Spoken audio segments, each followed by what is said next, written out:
So ayun guys, welcome back nga pala dito sa aking Thailand vlog. O diba, sobrang tagal bago yung kasunod na part ng vlog ko. Hindi ko kasi alam guys kung ano isusunod kong i-explain dito sa vlog na to. Nandito lang naman kami ngayon sa may floating market dito sa Bangkok, Thailand. Maganda dito guys for the experience. Pero kung medyo maselan kayo, like yung, alam niyo na, yung sa tubig, dahil hindi naman siya kalinisan, hindi kayo para sa lugar na to.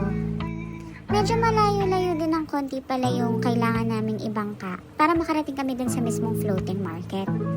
Pero carry lang naman kasi nag-e-enjoy naman din kami. Ayun na nga yung mga nakakasalubong din namin na tourist. Habang papunta nga kami pala sa floating market, meron na din kami mga nakikitang mga nagbebenta. Kaso yung price nila dito is mahal. Syempre tourist spot siya. Kaya advice ko, kung mamimili kayo ng mga pang souvenir, much better na bumili kayo dun sa mismong places na yung mga mura. Mainit din palang simoy ng hangin guys, dahil napakainit ito sa Thailand. Umaabot ng 50 degrees Celsius ang pumunta kami. So don't forget to wear your sunscreens and dala rin kayo ng sombrero, ganyan. At ito na nga, nandito na kami mismo sa floating market. Ayan, ang dami na nagbebenta, diba? After nga pala namin dito ay bumaba kami para pumunta dun sa kakainan namin ng restaurant. Kasama kasi yun dun sa tour na in-avail namin. So ayan, nagbebenta sila ng mga exotic pets like snakes. So scary kasi sobrang lalaki. At ito na nga ang aming food. So yummy. Syempre hindi rin pwedeng mawala ang mango sticky rice na sobrang sarap guys. Legit. After nga pala namin kumain, dumiretso na kami dito sa Icon Siam. Kasi meron naman kaming nakabook na cruise. Dinner cruise siya guys. So habang naghihintay kami ng oras kasi mamayang gabi pa yon. Ayan, pa-video-video lang muna kami for the vlog, o diba? Sobrang ganda ng view guys.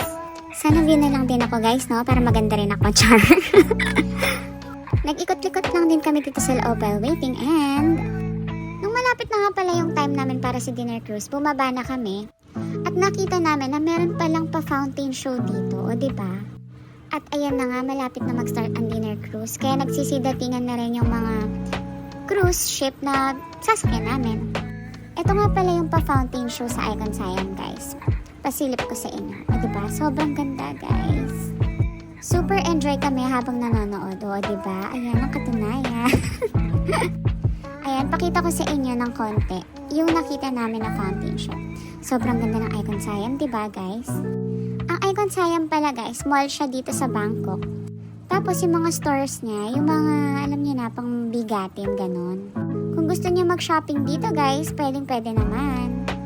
After nga ng fountain show, ay dumating na ang aming cruise ship. Ayan, nakikita na namin, OMG. Nakapag-book pala kami sa Chao Phraya Princess the 6th. O diba? Ayan, ayun na, pasakay na kami. We're so excited guys. Hagardo na ang mga beshi. Dahil maghapon na kami sa tour, pero carry lang. Habang paakit nga kami, ay eto, sinasalubong na kami ng mga waiters and servers. Madaming choices of food. Hindi ko na masyadong na-videohan kasi nung inalaw na kami para kumuha ng food, nagdagsaan na yung mga tao. Sobrang ganda nga pala ng napili ni Shane na spot para dito sa aming dinner cruise.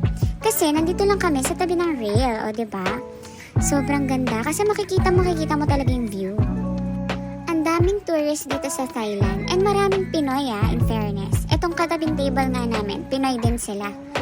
Pero galing naman sila ng Dubai. So ayan, habang hindi pa nag-i-start ang pagkuha ng food, pa-video-video lang muna for the vlog. At syempre, ito na ating exciting part. The food, o diba? It's so yummy. Sa sobrang sarap ng food, ito lang ang nasabi ni Ma'am Mai.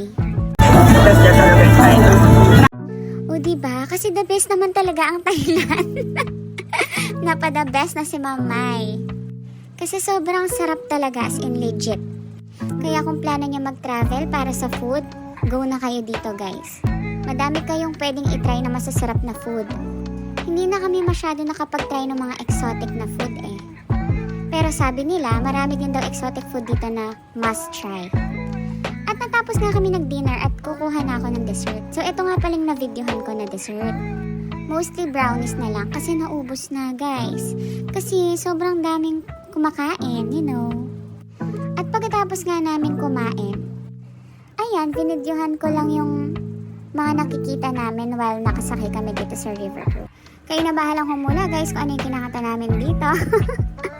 At ito na nga ang exciting part dito sa dinner cruise. Ang sayawan portion, o diba? Ito guys, silipin nyo.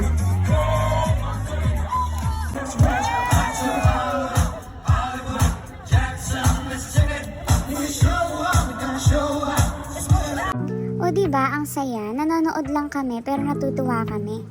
Kasi all out ang dancing ng mga tao dito guys. Bigay na bigay sila para silang nasa asap, o diba? Charot. Yung singer nga pala dito sa nasakyan namin dinner cruise, ay Pinoy din.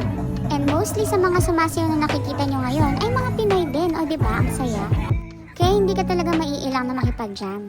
So ito na nga, nandito na kami ulit sa Icon Siam dahil tapos na ang dinner cruise. Abang kayo sa next vlog ko mga after 3 months. Bye!